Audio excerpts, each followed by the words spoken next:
on est que avec des gens bien, donc voilà. Et Jacques, j'aimerais que tu nous présentes les deux personnes qui sont juste à côté de toi, s'il te plaît. C'est des personnes très très importantes à l'île sur la Sorgue, comme on dit, des personnes qui comptent, puisqu'ils ont un très bel établissement qui s'appelle la Maison sur la Sorgue, en plein centre de l'île sur la Sorgue. Et au-delà d'être une chambre d'hôte, c'est surtout une sorte de résidence d'artistes et très implantée dans le milieu artistique. Alors justement, Et ça s'appelle la galerie Retour de Voyage. Voilà. alors que pensez-vous de cette expo alors du coup? Alors d'abord, c'est magnifique parce qu'il y a toute l'énergie de Teddy.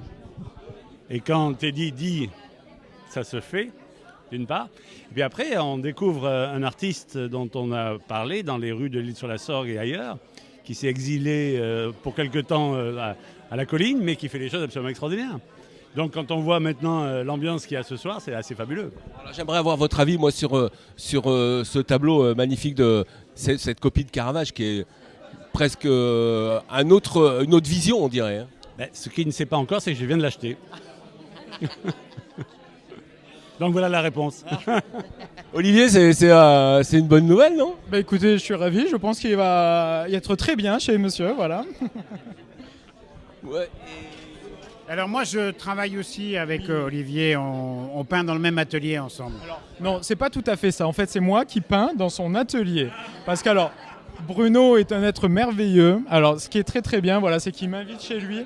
Pardon, il m'invite chez lui effectivement pour pouvoir peindre parce qu'il a un magnifique domaine, le domaine de la Carichonne à l'île sur la Sorgue. Voilà. Et vraiment là,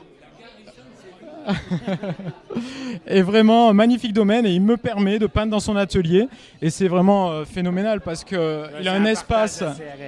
C'est un espace très très grand qui me permet moi de faire des grands formats et surtout partager des choses avec Bruno qui est un artiste également. Je te laisse te présenter. Ah, c'est bon, c'est bon. Il m'a très bien parlé, il a très bien dit quoi. Alors, qu'est-ce que vous faites? Racontez-moi un petit peu ce que vous faites. Alors moi aussi je fais des grandes toiles un peu figuratives. On s'amuse avec Olivier à mettre des grandes toiles de 10 mètres de long sur les murs. Et voilà, et on travaille. Et c'est beau, très beau. Je trouve que pour répondre à votre question, ce qui est fondamental là, c'est que vous avez là autour de ces tableaux une dynamique qui est en train de se créer à l'île sur la Sorgue. C'est absolument incroyable. Et là, vous êtes au début. La première interview, après on fait payer. Alors vous savez qu'il y a beaucoup de choses qui va se passer dans l'art, hein. Enfin, on en parlera peut-être avec Jacques, mais je ne savais pas qu'il y avait autant d'artistes concentrés à l'île sur la Sorgue sur le petit périmètre, quoi. De plus en plus, et des bons.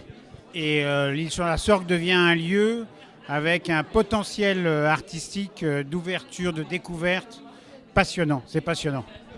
Alors du coup, il y a des résidences d'artistes? Alors, au-delà des résidences d'artistes, parce que c'est vrai qu'on a fait venir des artistes venus de très loin, d'Asie du Sud-Est et en particulier du Myanmar, qui est un pays un peu sinistré. On a accueilli à plusieurs reprises des gens qui sont mondialement connus aujourd'hui. Mais au-delà de ça, si on reste juste très localement, on peut annoncer qu'on a un grand artiste qui a eu le prix Albert Kahn hier soir et qui sera là demain à la galerie Retour de Voyage. Il s'appelle Hans Sylvester, c'est un grand photographe. Donc vous êtes tous invités demain, voilà, avec Teddy. Très bonne nouvelle. J'espère que Teddy sera présent demain. Voilà. S'il n'y est pas, j'achète pas le tableau. Jacques, c'est incroyable d'avoir autant d'artistes à l'île sur la Sorgue. Effectivement, cette belle ville attire les artistes et avec ce groupe et ce petit noyau de passionnés, en fait, on a effectivement pour ambition de développer un réseau un peu plus peut-être dynamique, il existe déjà, mais d'apporter, on va dire, notre volonté, notre dynamisme pour faire quelque chose d'intéressant, d'innovant et répondre aux attentes du public qui vient de plus en plus nombreux à l'île sur la Sorgue. Merci en tout cas et bravo et merci d'être là. Bravo.